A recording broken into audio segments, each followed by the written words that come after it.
Well, we all need help seeing.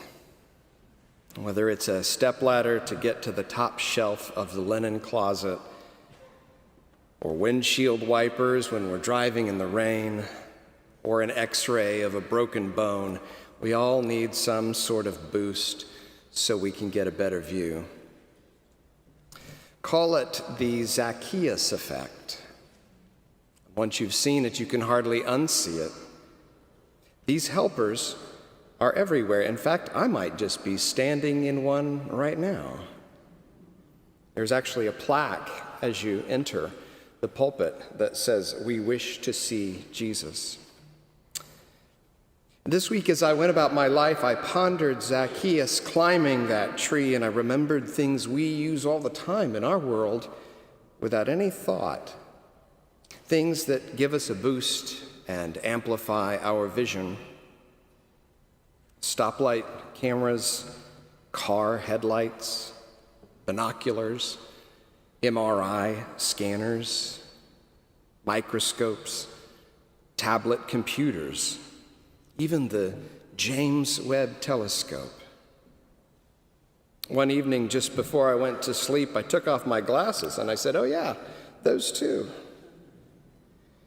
I checked, and eyeglasses were not invented until the 13th century, so all Zacchaeus had was a good old-fashioned tree, but it got the job done. Zacchaeus was the chief tax collector in the city of Jericho. To be a tax collector then meant that you would submit a bid to the Roman Senate for how much you thought you could get in taxes out of a particular place. And if you won the contract, you would then go and work that territory to fulfill the amount that you had bid. Whatever else you got went in your pocket. To state the obvious, tax collectors came to symbolize everything wrong with Roman government and the imposition of the empire into the lives of those who lived in it.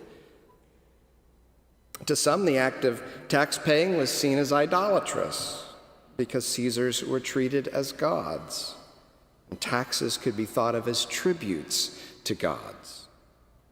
Some rebelled, which in more than one case led to skirmishes against the government, and in at least one case provoked a war outright, a fact that I am aware is also part of the founding of our own country.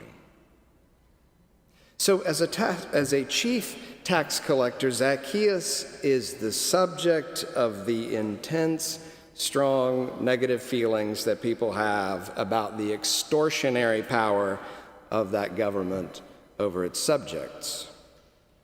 He's especially reviled as the local head of this operation. And by his Jewish contemporaries, he has been labeled a traitor to his people. As is the case in our own day, they revile him, some of them simply because of the position that he holds, without bothering to get to know him. According to their standards, if he does these things, then he's on the outs, and that's where he should remain. To them, he is no son of Abraham. No surprise then that he finds himself pushed to the very back of the crowd on the day Jesus comes to Jericho.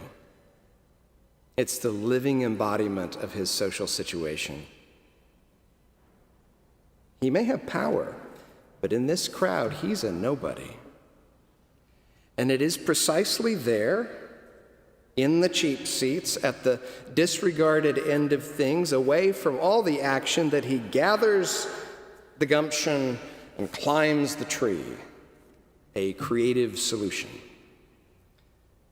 I imagine Jesus holding forth, looking around, talking to people, casting his eyes this way and that, and then doing a double take.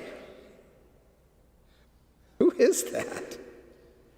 What is he doing? Who is it that wants to be a part of this so badly that he's resorted to climbing that tree? Oh, it's Zacchaeus. From up on his perch, Zacchaeus can't help but be shocked when his name is called. And now Jesus wants to see him. Hear that beautiful line again. Zacchaeus hurried down the tree and was happy to welcome Jesus. That welcome would extend into his own home that very day. I wonder what they talked about over dinner. We all need a boost up. We all need help seeing sometimes. Life is busy and complicated. We get disconnected from God and ourselves and each other. We forget our true home. We need ways of remaining connected to the divine. We need strong, tall trees that we can climb and good, sturdy limbs that we can shimmy out on. Once out there, no matter how poor a position we started from, there it is. We see what we came for. Jesus tells us that he is the way, the truth, and the life. That is what we see from that branch. We see a lovely and peaceful way to follow. We see a powerful truth to profess. And we see a simple and real and effective life that we can emulate.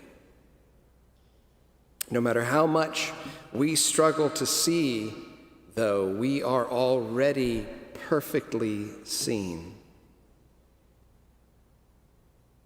Imagine God, however it is that you imagine God climbing up and into God's viewing place and vantage point. God sees us every day, struggling, laughing, working, loving, trying to figure it out. God sees us and hears us, sees us listening, praying, and breaking bread together. And in answer, God continually gives us Jesus as the model for all of life.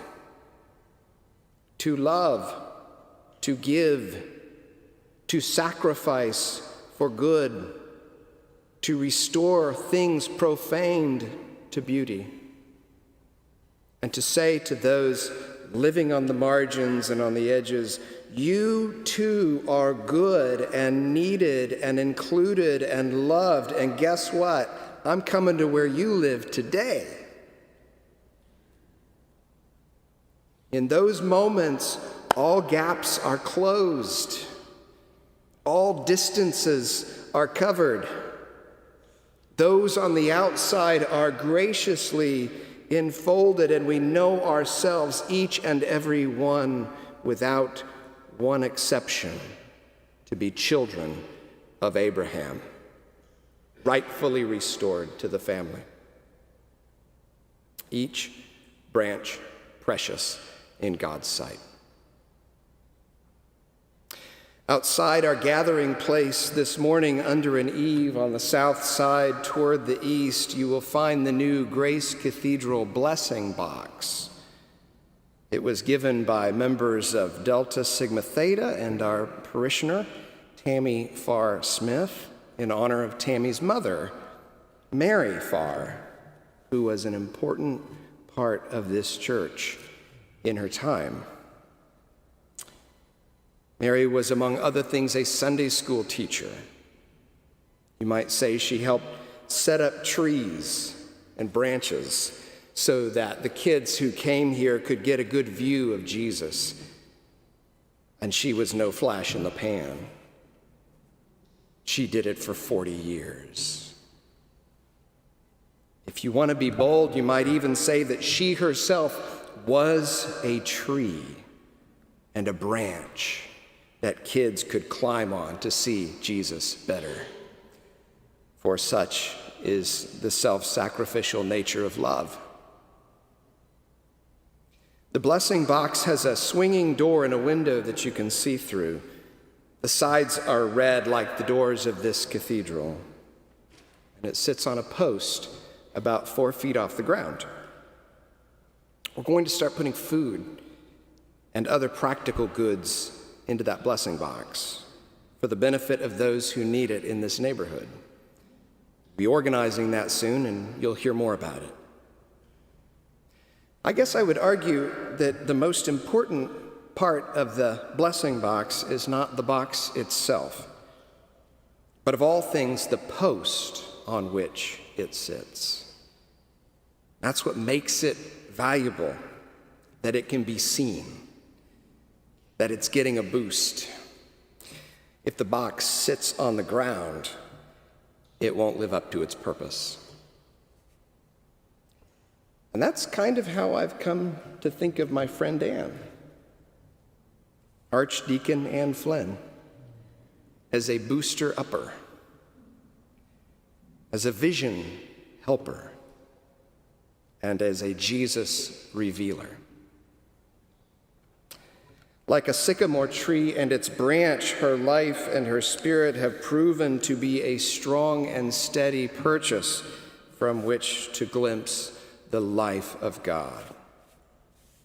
And by the way she lives her life, she is always asking, hey, what are you seeing up there? Can you see Jesus? What is he saying? What's he doing? She knows that that's not the end of it. That seeing and understanding what Jesus is up to is only the beginning of it. That the Christian life is not some casual tourism. It's about trusting one another and God and being in relationship and calling on God's people to create structures that make justice and peace in the world and move us ever forward together.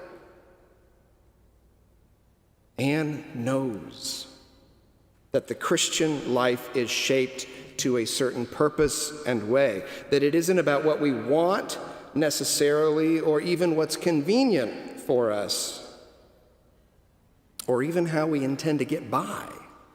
It's about what God is doing and how we respond to that in faith. And because Anne is Anne, and because the Spirit will do what the Spirit will do, she's also asking penetrating questions to those who can see Jesus because of her.